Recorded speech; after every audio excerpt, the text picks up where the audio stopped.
अब हम पढ़ते हैं मिश्र तान। मिश्र तान में शुद्ध तान और कूट तान इन दोनों का मिश्रण होता है। जैसे कि नाम से ही पता लग रहा होगा आप लोगों को, मिश्र तान यानी कि मिक्स तान। शुद्ध तान और कूट तान दोनों के मेल से यह तान बनती है, जिसका नाम है मिश्र तान। पहला स्वर ग्रुप फिर दूसरा, उन दोनों को मिक्स करने के बाद जब जो तान बनेगी उसे हम कह सकते हैं मिश्र तान। जैसे कि रे सा गा रे मा गा रे सा। अब देखिए इसमें पहले आया कूट तान, रे सा गा रे मा गा, फिर आ गया स्पाट तान मा गा रे सा, बिल्कुल सीधे स्वर आए। इन दोनों के मिश्रण से मिश्र तान बनती है। यदि शुद्ध तान और कूट तान का अच्छा अभ्यास हो जाए तो यह तान सरलता से गाई बजाई जा सकती है। अब है फोर्थ तान, अलंकृत तान। इस प्रकार तानों की रचना में राग में लगने वाले स्वरों की किसी अलंकार के आधार पर रचना करते हैं। जैसे अभी आपने सीखा सारे गा मा पा धा नि सा सा रे गा गा मा मा, या सारे गा रे गा मा सारे गा मा रे गा मा पा। तो इन्हीं अलंकारों से राग के नियमों को फॉलो करते हुए जब हम तान गाएंगे तो उसमें ये ध्यान रखा जाता है कि हमारी जो तान है वो अलंकार के आधार पर होती है। जैसे अलंकार होते हैं सिंपली, वैसे ही हम अलंकृत तान में इसको गाते हैं, जिसमें सारे गा रे गा मा पा दा नी धा नि सा। जैसे ये सरगम का एक प्रकार है। अगर हम राग को फॉलो करके इन्हीं स्वरों का अभ्यास करेंगे या गाएंगे तो यह अलंकृत तान बनेगी। नेक्स्ट है छूट की तान। इस तान क्रिया में तार सप्तक के किसी एक स्वर से जल्दी लौटते हुए सपाट तान की जाती है। यानी कि तार सप्तक से साने धापा मा गा रे सा या नी धापा मा गा रे सा, धापा मा गा रे सा, पा मा गा रे सा, मा गा रे सा, इस तरह से जब हम वापस लौटते हैं और बड़ी तेजी से, इसे कहते हैं छूट की तान। यानी कि कोई धनुष से तीर छोड़ा गया है और बड़ी तेजी से वो लगा या हमने छोड़ा उस तीर को, ऐसे ही छूट की तान गाई जाती है। फॉर एग्जाम्पल अभी मैंने आपको बताया ही है, सा नि धा पा मा गा रे सा, नी धा पा मा गा रे सा, धा पा मा गा रे सा, पा मा गा रे सा, मा गा रे सा, गा गा रे सा, रे सा। अब सन धा पा मा गा रे सा, नी धा पा मा गा रे सा, धा पा मा गा रे सा, पा मा गा रे सा, मा गा रे सा, गा रे सा।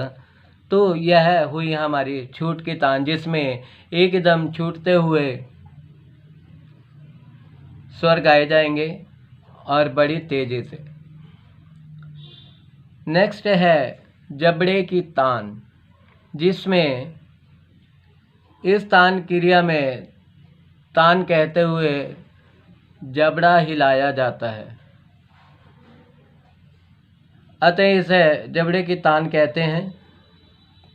स्वर चाहे कुछ भी हों, जैसे मर्जी स्वर हों, किसी भी तान को जब हम जबड़ा हिलाकर गाएंगे तो उसे हम बोलेंगे जबड़े की तान।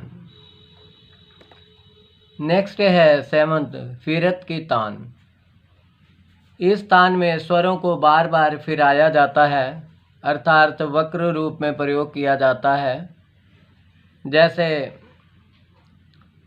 पादा मापा मादा पा मापा गामा मागा रेगा सारे, जिसमें बहुत ही टेढ़े मेढ़े ढंग से सरगम को कहा जाएगा, तान को कहा जाएगा।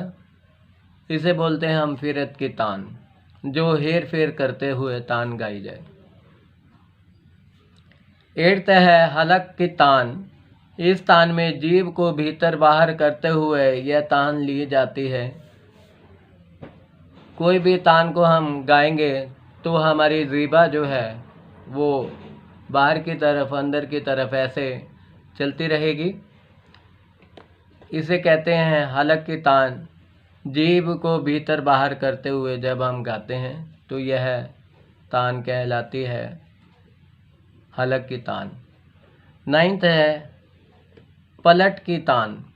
किसी तान को लेते हुए आरोह करके लौट आने को पलट की तान कहते हैं। जैसे सासा नीदा पामा मागा रेसा। जब हम अवरोही करते हैं, सीधा फ्लैट आरोही करेंगे, अवरोही करेंगे तो यह कहलाएगी पलट की तान। दोबारा पलट कर आना यानी कि अवरोह करना। नेक्स्ट है 10th झटके की तान। 2 गुण या 1 गुण में बजाते समय या गाते समय, 4 गुण या 8 गुण में बजाते हुए या गाते हुए झटके देकर जब हम तान गाते हैं तो उसे कहते हैं झटके की तान।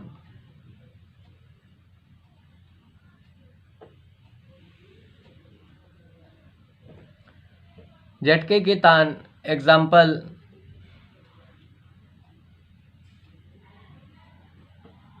मागा मागा रे धा पा मगा रे धा धा पा मागा धा पा मगा रे धा। तो इस तरह से हम झटके की तान लेंगे, जिसमें बार बार टेढ़े मेढ़े ढंग से झटके आएंगे तान को गाते हुए। नेक्स्ट है 11th सरोग की तान।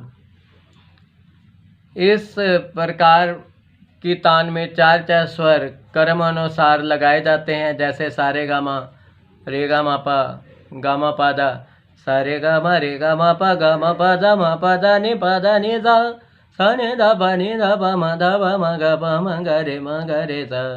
ये हुई हमारी सरोग की तान। नेक्स्ट है 12 खटके की तान। एक स्वर से दूसरे स्वर पर जब हम झटका देकर जाते हैं उसे खटका कहते हैं। जैसे सा सा रे गा गा मा मा। अब इस पर हर एक स्वर पर हम झटका ले रहे हैं। सा सा रे गा गा मा मा, सा सा रे गा गा मा मा गा गा रे सा सा। तो यह हुई हमारी खटके की तान। नेक्स्ट है दानेदार तान। इस तान में कण का प्रयोग अधिक किया जाता है, अतः इसे कण युक्त तान भी कहते हैं। इसमें प्रत्येक स्वर स्पष्ट रूप से अलग अलग सुनाई देता है। इस तान में प्रत्येक स्वर पर झटका देने से तान की मधुरता नष्ट हो जाती है, इसीलिए इस तान को गाते समय झटके नहीं देने चाहिए। इस तान के लिए अत्यधिक अभ्यास की आवश्यकता होती है।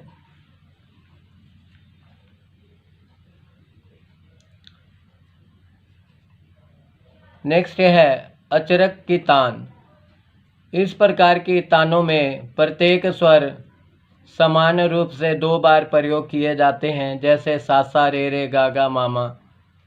यह वही हमारी अचरक की तान।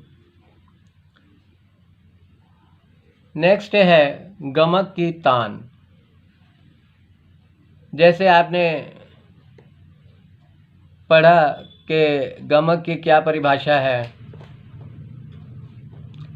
गमक में स्वरों को हिलाया जाता है। अब गमक की तान में इस प्रकार तान में स्वरों को आंदोलित किया जाता है, जब हृदय पर जोर देकर ही इनको निकाला जाए, उच्चारण किया जाए। इसे लय के बराबर या विपरीत लय में भी गाया जाता है।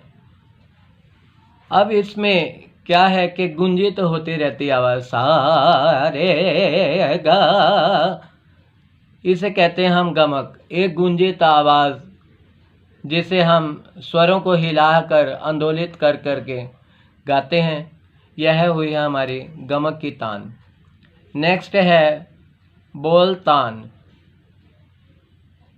किन्हीं भी स्वरों को जब हम बोल में कन्वर्ट कर देते हैं, बोल की तान यानी कि जो राग की बंदिश के जो बोल होंगे, वर्डिंग होगी, उन्हीं ही वर्डिंग को हम जब स्वरों पर तान के ऊपर उच्चारण करेंगे तो यह कहलाता है बोल तान। नेक्स्ट है गिट करी की तान। इस तान में दो स्वरों को जल्दी से लिया जाता है, एक दूसरे के बाद दूसरा स्वर, तीसरा, चौथा, इसी तरह इसको लिया जाता है। निशा निशा सारे सारे, मतलब बार बार उन्हीं स्वरों को बार बार लिया जाता है, इसे बोलते हैं गिटकरी की तान। नेक्स्ट है लड़त की तान। लड़त तान में सीधी, आड़ी आदि कई प्रकार की लय मिली होती हैं, जिसमें 1 गुण, 2 गुण, 3 गुण, 4 गुण, 6 गुण, 8 गुण तक भी इस तान में प्रयोग करते हैं लय का। जैसे निशा निशा रे रे रे रे, गामा गामा, पापा पापा। इसी तरह गायन और वादन की लड़त देखने लायक होती है। इसमें यह देखा जाता है कि 2-3 स्वरों का प्रयोग अनेक प्रकार से किया जाता है। स्टूडेंट्स, आज हमने पढ़ा आलाप किसे कहते हैं, आलाप के कितने प्रकार होते हैं, किस तरह से आलाप को लिया जाता है और उसका भारतीय संगीत में क्या महत्व है। नेक्स्ट हमने पढ़ा तान किसे कहते हैं, तान के कितने प्रकार हैं। तान के प्रकार में से शुद्ध तान, कूट तान, मिश्र तान, अलंकृत तान, छूट तान, जबड़े की तान, फिरत तान, हलक तान, पलट तान, झटके की तान, सरोक तान, खटके की तान, दानेदार तान, अचरक तान, गमक तान, बोल तान, गिटकरी की तान, राधाक तान, लड़त तान। यह 19 प्रकार की तानें हैं और भी अनेकों प्रकार की तानें होती हैं। तो इन्हीं ही तानों से हमारा राग जो है और सुंदर होता है और यह एक प्रैक्टिकल विषय है। जितना हम प्रैक्टिस करते चले जाएंगे, जितना हम इसे समझेंगे, उतना ये और हमें समझ आता रहेगा। मुझे आशा है कि आज का ये लेसन आपको अच्छे से समझ आया होगा। नेक्स्ट फिर मिलते हैं एक नए टॉपिक के साथ। Thank you.